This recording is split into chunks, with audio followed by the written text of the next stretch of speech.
Hello friends, इस वाले video में पॉलीकैब के जो है कौन कौन से वगैरह के बारे में डिस्कस करेंगे। ठीक है, उनके क्वार्टर वन के जो है रिजल्ट जो हमने डिस्कस किया था इससे पहले वाले वीडियो में, बट आज जो है उनके कौन कौन से वगैरह जो है वो उसके बारे में डिस्कस करेंगे, उसका एनालिसिस करेंगे। ठीक है, तो पॉलीकैब क्या है? पॉलीकैब जो है वो वायर एंड केबल बिजनेस में कंपनी काम करती है।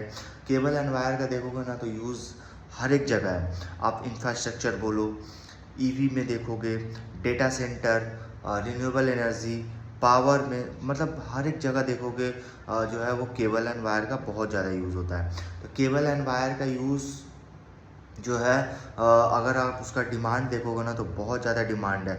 और वैसे भी इनका जो ये जो सेक्टर है ना केबल एंड वायर, वो जो है वो टेलविंड सेक्टर है, क्योंकि अभी जो है गवर्नमेंट देखोगे तो renewable energy, data centre, semiconductor and EV, ये चारों सेक्टर पे जो है बहुत फोकस कर रही है। और इस चारों सेक्टर में देखोगे सबसे ज़्यादा जो है वो ईवी पे फोकस कर रही है। और ईवी में देखोगे तो केबल एंड वायर का बहुत ज़्यादा यूज़ होने वाला है। उस हिसाब से तो जितनी भी केबल एंड वायर की जो कंपनियां हैं सारे में देखो बहुत तगड़ा ग्रोथ है।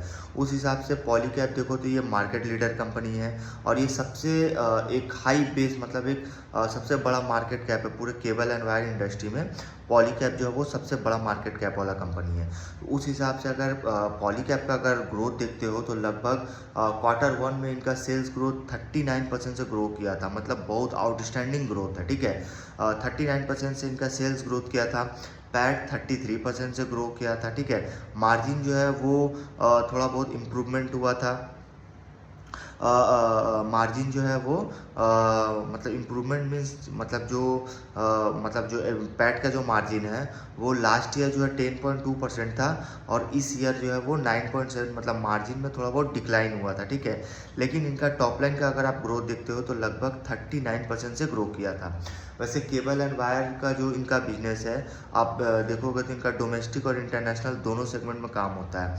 ठीक है, तो कंपनी का अगर आप डोमेस्टिक में देखोगे तो बहुत ज़्यादा डिमांड है। और यहाँ अपने इंडिया में देखो तो इंडिया में ऐसा नहीं कि केबल एंड वायर ही है, इसके साथ और भी कई सारी जो इंडस्ट्री है, बिजनेसेस है, उन सारे का डिमांड है। क्योंकि इंडिया में जो है वो देखो तो एक फास्टेस्ट ग्रोइंग कंट्री है। ठीक है, फास्टेस्ट ग्रोइंग, क्योंकि अभी देखोगे अगर आप इंडिया से बाहर इंटरनेशनल में अगर आप जाते हो तो इंटरनेशनल में जितने वेस्ट एशिया कंट्री है, मिडिल ईस्ट है, उन सारे कंट्री में देखो तो प्रॉब्लम चल रहा है, क्योंकि बाहर वॉर का सिचुएशन है। और वॉर के सिचुएशन में देखोगे तो कई सारे कंट्रियों में जो है वो जो है हाईली डिस्ट्रक्शंस का जो है वो प्रॉब्लम है, जिसकी वजह से देखोगे तो सारे कंट्री में जो है वो वार की वजह से जो है प्रॉब्लम चल रहा है। बट लेकिन इंडिया में देखोगे तो इंडिया में जो है काफ़ी ज़्यादा कंजम्पशन एंड सर्विसेज का जो है बहुत ज़्यादा डिमांड है। ठीक है, और बहुत ज़्यादा ग्रोथ भी है। उस हिसाब से देखो तो केबल एंड वायर स्पेस जो है इनका डोमेस्टिक में इनका जो है काफ़ी अच्छा प्रेजेंस है और काफ़ी अच्छे रेट से ग्रो करा डोमेस्टिक में। और इंटरनेशनल अगर आप देखते हो तो इंटरनेशनल का जो बिजनेस का जो ग्रोथ है लगभग 13% से ग्रो करा YoY लेवल पे। ठीक है, और इसमें देखोगे जो इनका वायर एंड केबल के साथ इनका FMEG वाला भी बिजनेस है। तो FMEG वाला जो बिजनेस है वो लगभग 71% से ग्रो किया। FMEG वाला, FMEG मतलब जो फास्ट मूविंग जो होता है ना, जैसे ये स्विच बोर्ड, स्विच, फैन, ये सारा कुछ जो कंपनी जो है वो सेल करती है अपने पॉलीकैब ब्रांड से। ठीक है, तो इसमें अगर आप ग्रोथ देखोगे तो लगभग इनका रेवेन्यू 71% से ग्रो किया YoY लेवल पे। देन उसके बाद एक इनका EPC सेगमेंट है। EPC सेगमेंट अगर देखो ना तो वो डिक्लाइन किया, मतलब 11% से डिक्लाइन किया। ठीक है, उनका रेवेन्यू EPC सेगमेंट में। देन कंपनी का ऐसे अगर आप ग्रोथ देखो और इनका ऑर्डर बुक वगैरह देखो तो काफ़ी हेल्दी ऑर्डर बुक है। ठीक है, क्योंकि इनका अगर आप मतलब सप्लाई चेन वगैरह देखोगे तो इनका सप्लाई चेन वगैरह जो है वो कंटिन्यू है। ठीक है, देन उसके साथ अगर आप ये कंपनी का अगर आप मार्केट देखते हो, अगर ये कंपनी का अगर आप मार्केट देखते हो केबल एंड वायर स्पेस का, तो ये कंपनी जो है फर्स्ट प्रायोरिटी देती है। जो कंपनी जो ये फर्स्ट प्रायोरिटी जो है वो इनका है profitable growth, strength our brands, deepen the distributions and build the innovation. ठीक है, इस पे जो है कंपनी जो है वो इनका जो है ये फर्स्ट प्रायोरिटी रहता है। कंपनी का जो ग्रोथ है देखोगे मार्केट में, ये मार्केट साइज जो इनका जो अपॉर्चुनिटी है जो इनके मार्केट में वो काफ़ी सिग्निफिकेंट है। और इनका यही प्रायोरिटी रहता है कि इनका जो ब्रांड में हो काफ़ी स्ट्रेंथ हो, और उसके बाद डिस्ट्रीब्यूशन जो है वो काफ़ी अच्छा हो, और अपना जो ये कंपनी जो है अपना जो इनोवेशन जो कंपनी करती है उसको कंपनी जो है वो लगातार जो है कंटिन्यू जो है वो इनोवेशन करती है। ठीक है, ये कंपनी का प्रायोरिटी है। देन कंपनी का अगर आप मतलब इकोनॉमिक अगर ग्रोथ देखते हो, इकोनॉमिक मीन्स जैसे ऐसे इंडिया में देखोगे तो इंडिया जो है फास्टेस्ट ग्रोइंग इकोनॉमी है। ठीक है, अभी इंडिया में सबसे अच्छा ग्रोथ है। उस हिसाब से देखो तो वायर एंड केबल का जो यूज़ है, इनका सेगमेंट है डोमेस्टिक में, सबसे ज़्यादा ग्रोथ जो है वो इंडिया में आ रहा है, क्योंकि इंडिया का जो अभी एक सबसे फास्टेस्ट ग्रोइंग इकोनॉमिक बन रहा है। ठीक है, और उसके साथ साथ अभी देखो तो गवर्नमेंट भी इंफ्रास्ट्रक्चर हो गया, उसके साथ साथ सर्विसेज हो गया, मैन्युफैक्चरिंग बेस हो गया। ठीक है, और उसके साथ साथ हाँ मैन्युफैक्चरिंग बेस वगैरह इस पे जो है गवर्नमेंट जो है काफ़ी ज़्यादा फोकस किए हुए हैं, और यही जो है मेनली ये की ग्रोथ ड्राइवर्स हैं इनके मोमेंटम को सस्टेन करने का ना, ये मेन की ड्राइवर है। मतलब सर्विसेज एंड मैन्युफैक्चरिंग, ये दो इनके एक तरह से समझो तो की ग्रोथ ड्राइवर है। ठीक है, देन उसके बाद गवर्नमेंट जो है वो कैपेक्स के बारे में बताया कि इन्होंने जो लास्ट ईयर कैपेक्स किया था उस हिसाब से इस ईयर देखो तो इस ईयर जो है और इन्होंने कैपेक्स किया लगभग 2.51 लाख करोड़ का इन्होंने कैपेक्स किया। ठीक है, जो last year I think 2.21 lakh crore था, लगभग देखोगे तो 14% का ग्रोथ है।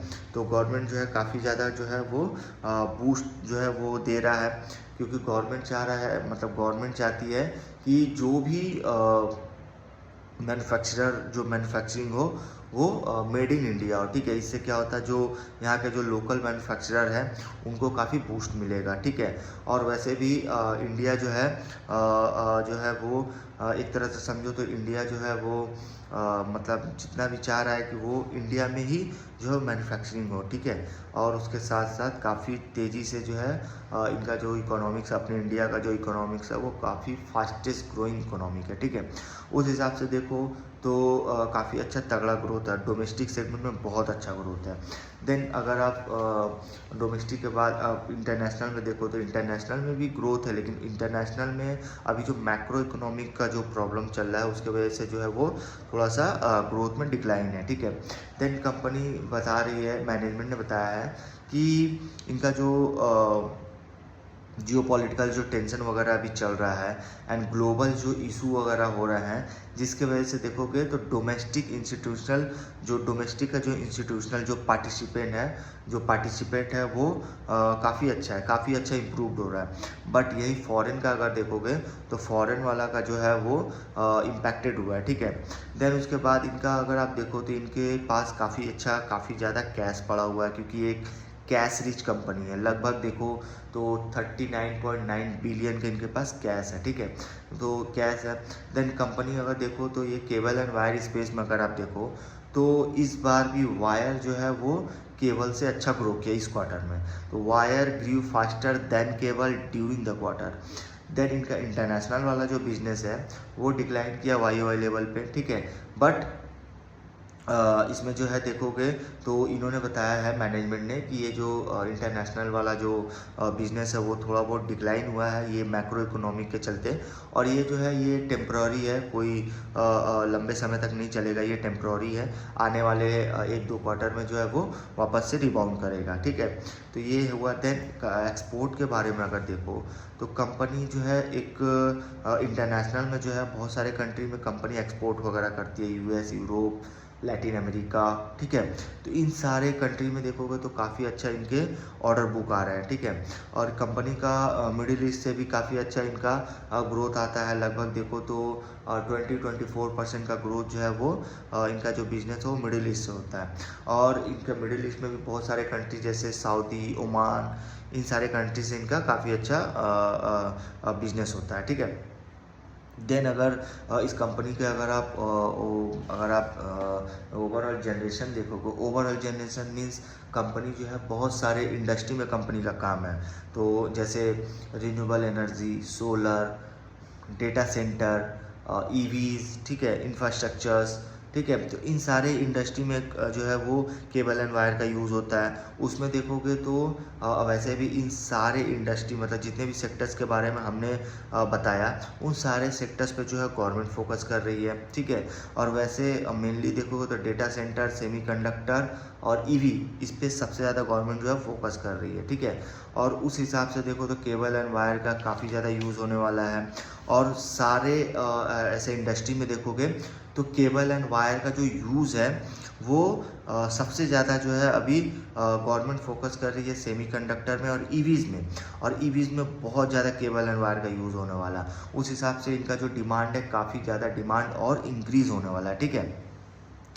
और वैसे अगर आप देखोगे तो रिन्यूएबल एनर्जी में अगर देखो तो लगभग पहले जो है 55 टू 56 गीगावाट का जो इनका जनरेशन था, जो आई थिंक आगे जो है ये लगभग लगता है कि national generation adequacy plan of government by 2036 ये लगभग 1120 ऑड गीगावाट जो है वो हो जाएगा, ठीक है। देन सोलर अगर देखते हो तो इनका लगभग 150 गीगावाट का इनका जो है इनका प्लान है, जो आगे इंक्रीज होकर 500 गीगावाट प्लस हो जाएगा। देन उसके बाद डेटा सेंटर अगर आप देखो तो डेटा सेंटर में भी काफ़ी ज़्यादा डिमांड है, मतलब डेटा सेंटर्स, उसके बाद डिफेंस, ईवी, ठीक है, उसमें देखो तो काफ़ी अच्छा डिमांड है। और कंपनी बता रही है कि अगर आप वॉल्यूम के हिसाब से अगर आप देखो वॉल्यूम के हिसाब से केबल एंड वायर दोनों का अगर आप ग्रोथ देखते हो तो उसमें जो वायर का जो स्पेस है वो हाई सिंगल डिजिट से जो है ग्रो कर रहा है वॉल्यूम के हिसाब से। और केबल अगर देखो हाँ मतलब अगर वॉल्यूम के हिसाब से अगर देखो तो वायर जो है हाई सिंगल डिजिट से जो है वो ग्रो कर रहा है। और वॉल्यूम अगर वॉल्यूम बेस से देखो तो लास्ट ईयर जो है Q1 जो है काफ़ी तगड़ा ग्रोथ था। देन केबल देखोगे तो केबल जो है वो काफ़ी लो मीड टीन से जो है वो मीड सिंगल डिजिट से जो है ग्रो कर रहा है। देन कंपनी का अगर आप एक्सपोर्ट के बारे में समझो तो कंपनी ने बताया है कि इनका जो एक्सपोर्ट होता है ना, जैसे लैटिन अमेरिका, नॉर्थ अमेरिका, उसके बाद यूरोप वगैरह में जो कंपनी का जो एक्सपोर्ट होता है वो ओवरऑल जो इन्होंने बताया कि ओवरऑल जो परफॉर्मेंस है वो मिडिल ईस्ट के वॉर की वजह से जो जियोपॉलिटिकल इशू के वजह से जो है थोड़ा बहुत डिस्ट्रप्शन जो हुआ है, ठीक है। लेकिन ये जो है ये मैक्रो इकोनॉमी का जो प्रॉब्लम है ये बहुत ज़्यादा लंबे समय तक नहीं चलेगा, ये टेम्प्ररी है, ठीक है। आने वाले 2-3 क्वार्टर में जो है वापस से जो है वो तगड़ा ग्रोथ आने लगेगा, ठीक है। वैसे गाइडेंस के बारे में इन्होंने बताया है कि इन्होंने गाइडेंस यही बताया है कि इनका जो ग्रोथ है लगभग जो इंडस्ट्री जिस रेट से ग्रो करता है उससे 1.5x टू 2x जो है ये ग्रो करेगा। मतलब इंडस्ट्री का ग्रोथ अगर समझो 12, 13, 14, 15% से अगर इंडस्ट्री ग्रो करता है तो ये कंपनी लगभग 30% से ग्रो करेगा, ठीक है। ये इनका इन्होंने गाइडेंस दिया है। और मार्जिन वगैरह जो है इनका मार्जिन जो आगे और ज़्यादा जो है वो इम्प्रूव होगा, ठीक है, वो इनका जो है इन्होंने गाइडेंस दिया है। ये ओवरऑल इनका कंक्लूजन था, ओवरऑल कॉन्कॉल्स था। ये ओवरऑल कॉन्कॉल्स में देखो तो काफ़ी अच्छा इनका रिजल्ट वगैरह आया है। पूरे केबल एंड वायर स्पेस में काफ़ी अच्छा ग्रोथ है, ठीक है, क्योंकि ये टेलविंड है और कई सारे सेक्टर्स में जो है केबल एंड वायर का जो यूज़ होता है। और सारी इंडस्ट्री में देखो तो केबल जो है वो एक टेलविंड सेक्टर निकल के आ रहा है, ठीक है, क्योंकि बहुत ज़्यादा यूज़ होता है केबल एंड वायर का। उस हिस्से में ये जो पॉलीकैब कंपनी है वो काफ़ी एक तो बड़ी कंपनी है और इसका मार्केट कैप भी लगभग जो है 1,30,000 करोड़ से 40,000 करोड़ है, ठीक है, लगभग। तो काफ़ी बड़ा मार्केट कैप वाला कंपनी है। बट इसका ग्रोथ देखो तो काफ़ी अच्छा ग्रोथ है, मतलब इसका रिजल्ट देखो तो लगभग 39% से इनका सेल्स ग्रो कर रहा है, ठीक है। तो काफ़ी अच्छा ग्रोथ है। ये पूरा ओवरऑल इनका कॉन्कॉल्स था। अगर आपको वीडियो इन्फॉर्मेटिव लगे प्लीज़ वीडियो को लाइक, शेयर एंड सब्सक्राइब करें।